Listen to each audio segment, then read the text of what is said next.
Pemirsa, sepanjang bulan Mei 2024, petugas Bea dan Cukai Aceh berhasil menggagalkan sebanyak 16 juta batang rokok ilegal yang masuk melalui jalur laut di Kabupaten Aceh Utara dan Kabupaten Aceh Timur.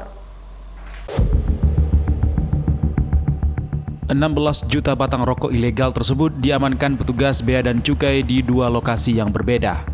Rokok ilegal dari negara Thailand ini diselundupkan ke Aceh melalui jalur laut dengan menggunakan kapal kayu milik nelayan. Dari penindakan pertama di kawasan Kuala Cangkoi, Aceh Utara, petugas menemukan 5,9 juta batang rokok tanpa dilengkapi pita cukai berjenis sigaret putih mesin atau SPM. Dengan nilai uang mencapai 14 miliar rupiah, dengan potensi kerugian negara yang diselamatkan mencapai 18,6 miliar rupiah.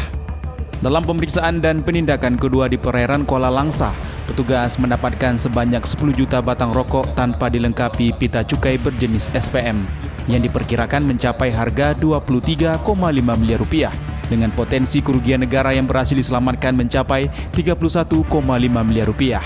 Dalam bulan Mei, yang menonjol tindakan yang kita lakukan khusus untuk rokok ilegal ini ada 2 kali penindakan. Yang pertama di kawasan Kuala Cangkoi, di kawasan Luk Sukun ya. Kita menindak 5,9 juta batang rokok ilegal. Kemudian di tanggal 28 Mei kita juga melakukan penindakan di kawasan Kuala Langsa ya. Di perairan Kuala Langsa kita juga menegah rokok ilegal yang masuk ke perairan Aceh itu kurang lebih 10 juta batang. Jadi total hampir 16 juta lah dalam bulan Mei ini yang kita lakukan penindakan untuk rokok ilegal. Selain mengamankan jutaan batang rokok, petugas juga mengamankan sebanyak 4 orang tersangka dan saat ini seluruh barang bukti dari hasil penindakan tersebut masih diamankan di gudang kantor Bea dan Cukai Banda Aceh dan akan dimusnahkan di pabrik semen Solusi Bangun Andalas di Kecamatan Loknga, Aceh Besar. Dari Banda Aceh, Syukri Syarifuddin, iNews melaporkan.